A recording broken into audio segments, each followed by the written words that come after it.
ಒಂದೆರಡು ಮೂರು ಸಂದರ್ಶನಗಳಲ್ಲಿ ನೀವು ಮಾತನಾಡಿದ್ದನ್ನು ನೋಡಿದೆ. ಅದರ ಜೊತೆಗೇನೆ ಇದರಿಂದ ಏನಾಗತ್ತೆ ಅಂತ ಹೇಳಿದ್ರೆ, ಒಂದು ಕುಟುಂಬಸ್ಥರಿಗೂ ಅದನ್ನ ಅರ್ಥ ಮಾಡ್ಕೊಳ್ಳೋದಕ್ಕಾಗತ್ತೆ. ಹಾ ಕುಟುಂಬಸ್ಥರು ಒಬ್ಬರು ಬೆಂಬಲ ಆ ವ್ಯಕ್ತಿಗೆ ಅಥವಾ ಮಗುವಿಗೆ ಸಿಕ್ಕಿಬಿಟ್ರೆ, ಐ ಥಿಂಕ್ ಸೊಸೈಟಿನ ಎದುರಿಸೋದು ಒಂದು ವಿಷಯನೇ ಅಲ್ಲ, ಹೌದು ಒಂದು ವಿಷಯನೇ ಅಲ್ಲ. ಆಮೇಲೆ ಆ ಮಗು ಅಥವಾ ಆ ವ್ಯಕ್ತಿಯ ಜೀವನ ಸಲೀಸಾಗ್ಬಿಡತ್ತೆ. ಹೌದು ಮಾನಸಿಕ ತುಮುಲಗಳಿರಲ್ಲ, ಕೊರಗುಗಳಿರಲ್ಲ, ಕೀಳಿರಿಮೆ ಇರಲ್ಲ. ಇದೆಲ್ಲದರಿಂದ ಹೊರಗೆ ಬಂದು ಒಂದು ಸ್ವಚ್ಛಂದವಾದ ಜೀವನ ಬದುಕಬಹುದು ಅಂತ ಅನ್ಸುತ್ತೆ. ಏನಂದರೆ, ರಹಸ್ಯಗಳು ನಮ್ಮೊಳಗೆ ಇಟ್ಕೊಂಡು ಮುಖವಾಡ ಹಾಕಿ ಬದುಕೊಂಡ್ರೆ, ಯಾವುದೇ ರೀತಿಯ ರಹಸ್ಯಗಳಿರಲಿ, ರಹಸ್ಯವನ್ನು ಇಟ್ಕೊಂಡು ಮುಖವಾಡ ಹಾಕ್ಕೊಂಡು ಬದುಕಿದ್ರೆ ಅದು ಅತ್ಯಂತ ಸ್ಟ್ರೆಸ್ಫುಲ್, ಒತ್ತಡನ ಕ್ರಿಯೇಟ್ ಮಾಡುತ್ತೆ ನಿಮ್ಮ ಮೇಲೆ. ಓಕೆ, ಅದು ಸೆಕ್ಷುಯಾಲಿಟಿ ಇರ್ಬೋದು ಅಥವಾ ಬೇರೆ ಯಾವುದೇ ಸಂಗತಿಗಳಾಗಿರ್ಬೋದು. ರಹಸ್ಯಗಳನ್ನು ಇಟ್ಕೊಳ್ಳಿ, ನನ್ನಲ್ಲಿ ಯಾವ ರಹಸ್ಯವೂ ಇಲ್ಲ, ನಾನು ತೆರೆದ ಪುಸ್ತಕ ಅನ್ನೋ ಥರ ಬದುಕಿದ್ರೆ ಅದು ಚಂದವಾಗಿ ಸುಖವಾಗಿರುತ್ತೆ ಬದುಕು. ಆ ಕಾರಣಕ್ಕಾಗಿ ಆದ್ರೂ ನಾವು ಹೇಳ್ಕೋಬೇಕು ಅಂತ ಹೇಳ್ತೇವೆ. ಎಷ್ಟು ಜನ ಕೇಳ್ತಾರೆ, ಯಾಕೆ ಹೇಳ್ಕೋಬೇಕು, why do you want to tell, ಸುಮ್ಮನೆ ನಿನ್ನ ಪಾಡಿಗೆ ನೀನು ಇದ್ಬಿಡು ಅಂತ. ಅಲ್ಲ, ಅದು ಬೇಕಾಗತ್ತೆ. ಅದು ಯಾಕೆಂದರೆ ಸಮಾಜಕ್ಕೂ ಗೊತ್ತಾಗಬೇಕಾಗತ್ತೆ ಯಾರು ಏನು ಎಂತು ಅನ್ನೋಂಥದ್ದು ಗೊತ್ತಾಗಬೇಕಾಗತ್ತೆ. ನಾನು ಒಂದು ಉದಾಹರಣೆ ಕೊಡ್ತಾನೆ ಇರ್ತೀನಿ. ಸೊ ಅದೇನೆಂದರೆ, ನನ್ನ ಮನೆಯಲ್ಲಿ ಆ್ಯಕ್ಚುಲಿ ನನ್ನ ಅಪಾರ್ಟ್ಮೆಂಟ್ ಒಳಗೆ ಇದಿತ್ತು. ಸ್ವಲ್ಪ 25 ವರ್ಷದಿಂದ ಇರ್ತಿದ್ದೀನಿ ನಾನು ಒಂದೇ ಅಪಾರ್ಟ್ಮೆಂಟಲ್ಲಿ. ಅಲ್ಲಿ ಕೊರಿಯರ್ ಬಂತು ಅಂದರೆ ಫಸ್ಟ್ ಕೊರಿಯರ್ ಹುಡುಗರು ಟೆಲಿಫೋನ್ ಮಾಡೋರು, ಅಂದರೆ ಇಂಟರ್ಕಾಮ್ ಮಾಡಿ ನಾವು ಆಯಿತು ಬನ್ನಿ ಅಂತ ಹೇಳಿದ ಮೇಲೆ ಒಳಗೆ ಬರ್ತಾ ಇದ್ರಲ್ಲ, ಆ ಹುಡುಗರು ಸರ್ ಇದು ಕೊರಿಯರ್ ಬಂದಿದೆ ಅಂದ ತಕ್ಷಣ ಆಯಿತು ಒಳಗೆ ಬನ್ನಿ ಅಂತ ನಾನು ಅಂದ ತಕ್ಷಣ ನನ್ನ ಧ್ವನಿಯ ಕಾರಣಕ್ಕಾಗಿ ಅವರು ಆಯಿತು ಮೇಡಮ್ ಬರ್ತೀನಿ ಅಂತಿದ್ರು ಅವರು. ಸೊ ನನಗೆ ತುಂಬ ನೋವಾಗೋದು, ಅಂದರೆ ಮುಂಚೆ. ಸೊ ಏನಪ್ಪ ಇದು ನನ್ನ ಧ್ವನಿಯಲ್ಲಿ ಹೆಣ್ತನ ಅವ್ನಿಗೆ ಯಾಕೆ ಹಂಗೆ ಅನಿಸುತ್ತೆ, ಅವ್ನು ಯಾಕೆ ನನ್ನ ಧ್ವನಿ ಅಂತ ನಾನು ಧ್ವನಿ ಚೇಂಜ್ ಮಾಡೋಕೆ ಹೋಗ್ಬೇಕೇನೋ ಅಂತೆಲ್ಲ ಅನ್ಕೊಳ್ತಿದ್ದೆ. ಆಮೇಲೆ ಯಾವಾಗ ನಮ್ಮನ್ನು ನಾನು ಅಕ್ಸೆಪ್ಟ್ ಮಾಡ್ಕೊಂಡು ಹೋದ್ಮೇಲೆ ಅದು ನೋಡಿ ಮಜಾ ಆಗೋಕ್ಕೆ ಶುರುವಾಯಿತು. ಅವ್ನು ಮೇಡಮ್ ಅಂದ ತಕ್ಷಣ ನಾನು ಬಾಬಾ ಮೇಡಮ್ ಮನೇಲಿ ಒಬ್ಬಳೇ ಇದ್ದಾಳೆ, ನಿನಗಾಗಿ ಕಾಯ್ತಾ ಇದ್ದಾಳೆ ಬಾ ಮೇಡಮ್ ಅಂತ ಹೇಳಿದ್ರೆ, ಆ ಹುಡುಗರು ಎಳೆ ಹುಡುಗರು, ಅವರು ಕೊರಿಯರ್ ಹುಡುಗರು ಬಂದು ಕಾಲಿಂಗ್ ಬೆಲ್ ಮಾಡಿದ ತಕ್ಷಣ ನಾವು ಬಾಗಿಲು ತೆಗೆದ ತಕ್ಷಣ ಮೇಡಮ್ ಅನ್ನೋರು. ಹೌದು ನಾನೇ ಈ ಮನೆ ಮೇಡಮ್ಮು ಅಂತ ತಕ್ಷಣ ಅವರು ಮುಖದಲ್ಲಿ ಒಂಥರ ಪಾಪ ಗೊಂದಲಗೊಂಡು ಓಡೋಗ್ತಾ ಇದ್ರು ಆ ಹುಡುಗರು. C the same incident. ಸತ್ಯವನ್ನು ಒಪ್ಪಿಕೊಂಡಾಗ ಸಂತೋಷದಾಯಕವಾಗಿರುತ್ತೆ, ಇಲ್ಲಾಂದ್ರೆ ಕಷ್ಟಕರ, ಇಲ್ಲಾಂದರೆ ಕಷ್ಟ. ಅಳ್ತಿದ್ದೆ ನಾನು ಕೆಲವೊಮ್ಮೆ, ಯಾಕೆ ನಾನು ಹಿಂಗೆ ಅಂತಾರೆ, ನನ್ನ ಧ್ವನಿ ಯಾಕೆ ಹಿಂಗಿದೆ ಅಂತ ಬೇಜಾರು ಮಾಡ್ಕೊಂಡು ಅಳ್ತಿದ್ದೆ. ಅದಿಲ್ಲ, ಅದು ಸಂತೋಷ ಪಡುವ ಸಂಗತಿಯೇ, ಏನೂ ಇದಿಲ್ಲ, ನಿನ್ನನ್ನು ನೀನು ಒಪ್ಕೊಂಬಿಟ್ರೆ ಅಂತ. ಇದು ಯಾವುದೇ ಸಂಗತಿ ಆಗಿರ್ಬೋದು. ಕೆಲವರು ತಾವು ಕಪ್ಪಿದ್ದೀವಿ ಅಂತ ಇನ್ಫೀರಿಯಾರಿಟಿ ಕಾಂಪ್ಲೆಕ್ಸ್ ಇಟ್ಕೊಂಡಿರ್ತಾರೆ. ಕಪ್ಪು ನಮ್ಮ ಕೈಯಲ್ಲಿ ದೇವರು ಕೊಟ್ಟಿದ್ದದು. So that's a good colour. ಈ ದೈವ ಸೃಷ್ಟಿ ಎಲ್ಲವೂ ಸುಂದರವೇ, ಯಾವುದೂ ಕುರೂಪ ಅಲ್ಲ ನನ್ನ ಪ್ರಕಾರ. ಸೊ ಅದನ್ನು ನಾವು ಗೌರವಿಸ್ಕೋಬೇಕು, ನಮ್ಮನ್ನು ನಾವು ಗೌರವಿಸ್ಕೊಳ್ಳೋದು ಕಲ್ತ್ಕೋಬೇಕು. ಯಾವುದೇ ಆಗಿರಲಿ, whether it's a sexuality, whether it is a colour, whether it is anything to do with height weight, ಏನೇ ಆಗಿರಲಿ. ಸೊ ಒಂದು ವೇಟ್ನ ರಿಡ್ಯೂಸ್ ಮಾಡ್ಕೋಬೋದು actually. So that is there in our hands. Obesity ಒಳ್ಳೆಯದಲ್ಲ, ನಾವು ರಿಡ್ಯೂಸ್ ಮಾಡ್ಕೊಳ್ಳೋಕ್ಕೆ ಮಾರ್ಗಗಳಿವೆ, ಅದನ್ನು ಒಪ್ಕೊಳ್ಳೋಣ. ಬಟ್ ಬೇರೆ ಹೈಟು ಗಿಟಿಗೆ ಏನು ಮಾಡೋಣ, ಜೀನ್ಸಿಂದ ಬಂದಿರುತ್ತಪ್ಪ, ಎತ್ತರ ಇರಲ್ಲ, ಏನೇನು ಕಾರಣಗಳು ಇರ್ತಾವೋ. ಸೊ ಅದಕ್ಕೆ ಕೊರಗೋಕ್ಕಾಗತ್ತ ನಾವು ಯಾರಾದರೂ? ಇಲ್ಲ.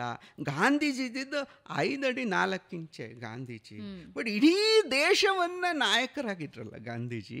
So height is nothing to do with it. Similarly sexuality is nothing to do with it. Just ಬೇರೆ ಒಂದು ವಿಧದಲ್ಲಿ ಸೆಕ್ಸ್ನಲ್ಲಿ ನಿಮ್ಮ ಆಯ್ಕೆ ಅನ್ನೋದಷ್ಟೇ ಹೊರತಾಗಿ ಬೇರೆ ಏನೂ ಅಲ್ಲಪ್ಪ ಅದು ಅಂತ ಗೊತ್ತಾದರೆ, ಜಗತ್ತಿನ ಬೇರೆ ಸಂಗತಿಗಳೆಲ್ಲ ಸಂಬಂಧವೇ ಇಲ್ಲ ಅದು ಅಂತ ಗೊತ್ತಾದರೆ ಸುಲಭವಾಗುತ್ತೆ ಜೀವನ. ಹೇಳ್ಕೋಬೇಕು, ಎಲ್ಲರೂ ಅದ್ರ ಬಗ್ಗೆ ತಿಳ್ಕೊಬೇಕು, ಒಪ್ಕೊಳ್ಬೇಕು, ನಮ್ಮ ತನಗಳನ್ನು ಒಪ್ಕೊಳ್ಬೇಕು. ಸೊ ಅದು ಬಹಳ ಅವಶ್ಯಕತೆ. ಒಂದು ಪ್ರಶ್ನೆ ಜೊತೆಗೆ ಮುಂದುವರೆದ ನಿಮ್ಮ ಲೇಖನದ ಬಗ್ಗೆ ನಾನು ಗೇ ಕಮ್ಯುನಿಟಿಯ ವಿಷಯಕ್ಕೆ ಬರೋದಾದ್ರೆ, ರಿಲೇಶನ್ಶಿಪ್ಗಳು ಇನ್ಸ್ಟೇಬಲ್ ಅಂತ ಹೇಳ್ತಾರೆ. ಹೌದು. ಯಾಕೆ ಅಂದರೆ ನಿಮ್ಮಲ್ಲಿ ಏನಾಗಿದೆ, ಹೆಟ್ರೋಸೆಕ್ಷುಯಾಲಿಟಿ ಅಂತ ಏನು ಹೇಳ್ತೀವಿ, ಸ್ಟ್ರೈಟ್ಸ್ ಅಂತ ಏನು ಹೇಳ್ತೀವಿ, ಅಲ್ಲೇನಿದೆ, ಮದುವೆ ಒಂದು ಸಿಸ್ಟಮ್ ಮಾಡಿಬಿಟ್ಟಿದ್ದಾರೆ. ಇವಾಗ ಮದುವೆ ಅನ್ನೋ ಸಿಸ್ಟಮ್ ಮಾಡಿರೋದ್ರಿಂದ ನಿಮ್ಮನ್ನು ಕಾವಲು ಕಾಯ್ತಾರೆ. ನೀವು ಯಾರನ್ನ ಬೇರೆ ಮದುವೆ ವಿವಾಹೇತರ ಸಂಬಂಧಗಳಿಗೆ ನೀವು ಹೊರಟ್ರಿ ಅಂದರೆ ನಿಮ್ಮನ್ನು ಎಲ್ಲ ಇಡೀ ಸಮಾಜ ಕಣ್ಣಿಟ್ಟು ಕಾಯ್ತಾ ಇರುತ್ತೆ, ನೀವೇನ ಅಂಥದ್ದು ಮಾಡ್ತಾ ಇದ್ದೀರಾ ಅಂತ. ಗಂಡಿಗೂ ಮಾಡುತ್ತೆ, ಹೆಣ್ಣಿಗೂ ಮಾಡುತ್ತೆ, ಉಗಿಯುತ್ತೆ ಅವಾಗ, ಹಂಗೆ ಮಾಡೋಂಗಿಲ್ಲ ನೀವು ಅನ್ನುವಂಥದ್ದು. ಇಲ್ಲಿ ಯಾರು ಮಾಡಿ ಏನು ಸಂಬಂಧಗಳಿಗೆ ಏನು ಹೆಸರೇ ಇಲ್ಲ. ಇಲ್ಲಿ ಯಾವುದೊಂದು ಮದುವೆಯನ್ನೂ ಅಪ್ರೂವ್ ಮಾಡಲಿಲ್ಲ ನಾವು. ಸೊ ಅವಾಗ ಏನಾಗುತ್ತೆ, ಇದು ಹೇಳೋರಿಲ್ಲ ಕೇಳೋರಿಲ್ಲ ಆಗುತ್ತೆ ಇಲ್ಲಿ.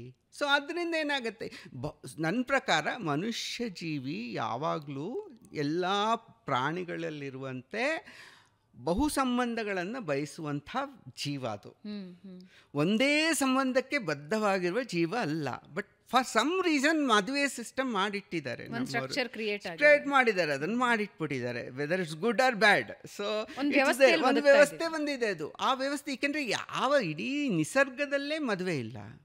ಎಲ್ಲಿ ಯಾವ ಪ್ರಾಣಿಗಳು ಮದುವೆ ಆಗ್ತವೆ, ಅವು ಕೂಡ್ತವೆ, ಮಕ್ಕಳು ಮಾಡಿಕೊಂಡು ವಿದ್ಯೆ ಕಲಿಸ್ಕೊಡ್ತವೆ, ಆಮೇಲೆ ಸಪ್ರೇಟ್ ಆಗ್ತವೆ, ಬೇರೆ ಸಂಬಂಧಗಳಿಗೆ ಹುಡುಕೊಂಡು ಹೋಗ್ತವೆ ಆ ಮಕ್ಕಳನ್ನ. ಬಟ್ ನಮ್ಮ ಮನುಷ್ಯರಲ್ಲಿ ಸಮಸ್ಯೆ ಏನಾಗಿದೆ ಅಂದರೆ, ಆ ಮಕ್ಕಳುಗಳನ್ನ ಬೆಳೆಸಿ ದೊಡ್ಡದು ಮಾಡಿ ಅವರನ್ನು ಅವರ ಕಾಲ ಮೇಲೆ ನಿಲ್ಲಿಸೋದಕ್ಕೆ ಇಡೀ ಜೀವನ ಮುಗಿದೋಗ್ಬಿಡುತ್ತೆ ಎಲ್ಲ. ಇವು ಪಕ್ಷಿಗಳಾದ್ರೆ ಇನ್ನೊಂದು 6 ತಿಂಗಳಲ್ಲಿ ಅದನ್ನು ಬಿಟ್ಬಿಡುತ್ತೆ. ಬೆಕ್ಕಪ್ಪ ಮಗು ಬರುತ್ತೆ, 6 ತಿಂಗಳಲ್ಲಿ ಎಲ್ಲ ವಿದ್ಯೆ ಕಲಿಸ್ಬಿಡುತ್ತೆ, ನೀವು ಹೋಗೋ, ಅದು ಹತ್ರ ಕೂಡ ಬರ್ಗುಡ್ಸಲ್ಲ, ಓಡಿಸುತ್ತದನ್ನು ಅಲ್ವಾ. ಅದು ಮನುಷ್ಯಂಗಾಗಿಲ್ಲ. ಅದು ಆ್ಯಕ್ಚುಲಿ ಯಾಕೋ ಸೃಷ್ಟಿಯಲ್ಲಿ ನಾವು ಆ ಮಕ್ಕಳು 28-30 ವರ್ಷ ಆದ್ರೂ ಇನ್ನು ಅಪ್ಪ ಅಮ್ಮ ಅಂದ್ಕೊಂಡು ಕೂತ್ಕೊಂಡಿರ್ತಾರೆ, ಅವ್ರ ಮೇಲೆ ಡಿಪೆಂಡ್ ಆಗಿರ್ತಾರಲ್ಲ. ಸೊ ದ್ಯಾಟ್ಸ್ ವೈ ಇವ್ರದ್ದು ಸಫರಿಂಗ್ ಆ್ಯಕ್ಚುಲಿ. ಸೊ ಒಬ್ಬೇ ಪಾರ್ಟ್ನರ್ ಜೊತೆಲಿ ಬದುಕಬೇಕಾಗತ್ತೆ ಇದು ಅನ್ನುವಂಥದ್ದು ಅನಿಸುತ್ತೆ. ಸೊ ಅದರಿಂದ ಅಲ್ಲಿ ಅದಿಲ್ಲ. ಸಂಸಾರ ಅನ್ನುವಂಥದ್ದು ಯಾರು ಕೇರು ಮಾಡಲ್ಲ, ಮದುವೆನೂ ಇಲ್ಲ, ಅತ್ಲ ಕಡೆಗೆ ಹೋಗಲಿ ಯಾರನ್ನ ಹೇಳ್ತಾರ ಬುದ್ಧಿಮಾನ ಇಲ್ಲ. ಎಲ್ಲ ದುಃಖನೂ ನೀವೇ ಅನುಭವಿಸ್ಬೇಕು, ಸಂತೋಷವೂ ನೀವೇ ಅನುಭವಿಸ್ಬೇಕು, ಎಲ್ಲವೂ ಅದೇ ಥರ. ಅದರಿಂದ ಅಲ್ಲಿ ತುಂಬ ಪಾಲಿಗಮಿ ಸಿಕ್ಕಾಪಟ್ಟೆ ಜಾಸ್ತಿ ಇದೆ. ಅದರಿಂದ ಸ್ಟೆಬಿಲಿಟಿ ಕಡಿಮೆ ಅಲ್ಲಿ ಅಂತ. ಏನಾದರೂ ಒಂದು ಸಂದೇಶ ನೀವು ಕೊಡಬಹುದು ಅಂದರೆ ನನ್ನ ಪ್ರಶ್ನೆಯ ಮುಖ್ಯ ಉದ್ದೇಶನೇ ತುಂಬ ನರಳುತ್ತಾರೆ, ಹೇಳ್ಕೊಳಕ್ಕಾಗದೆ ವರ್ಷಾನುಗಟ್ಲೆ. ಕೆಲವರು ನರಳಿನೇ ತಮ್ಮ ಜೀವನ ಕಳೆದು ಹೋಗಿರ್ತಾರೆ. ಅಂಥ ಯಂಗ್ಸ್ಟರ್ಸ್ ಇದ್ರೆ, ಯುವಕರು ಅಥವಾ ಯುವ ಹೃದಯಗಳಿದ್ರೆ, ನಿಮ್ಮ ಕಡೆಯಿಂದ ಒಂದು ಸಂದೇಶ ಈ ವಿಷಯವಾಗಿ.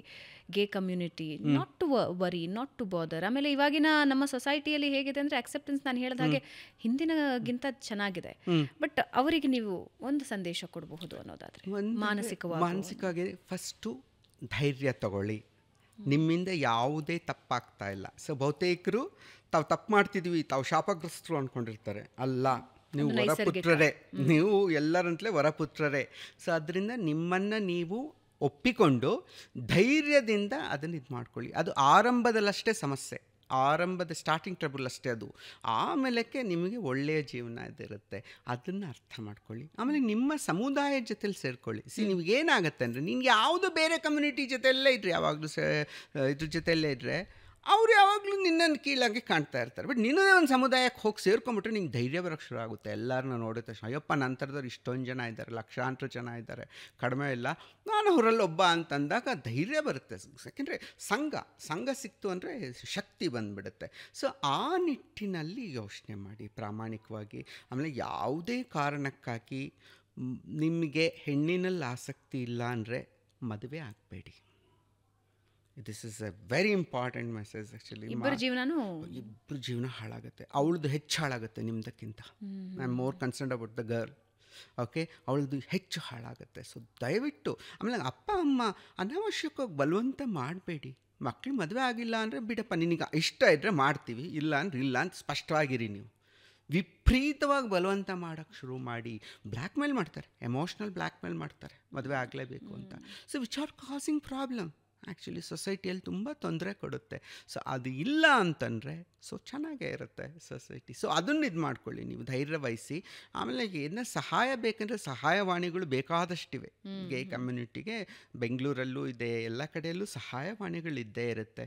ಅದರ ಅಪ್ರೋಚ್ ಮಾಡಿ, ನೀವು ಅಪ್ರೋಚ್ ಮಾಡಿ ಸಹಾಯವನ್ನು ತಗೊಳ್ಳಿ. ಅವ್ರು ಹೆಲ್ಪ್ ಮಾಡ್ತಾರೆ, ಎಲ್ಲ ರೀತಿಯಿಂದಲೂ ಹೆಲ್ಪ್ ಮಾಡ್ತಾರೆ. ನಿಮಗೇನು ಬೇಕು, ಹೇಗೆ ಬೇಕು ಅನ್ನುವಂಥದ್ದು. So that you have to take main courage. You have to have the courage. ಧೈರ್ಯ ಬೇಕು ಸತ್ಯವನ್ನು ಒಪ್ಕೊಳ್ಳೋದಕ್ಕೆ.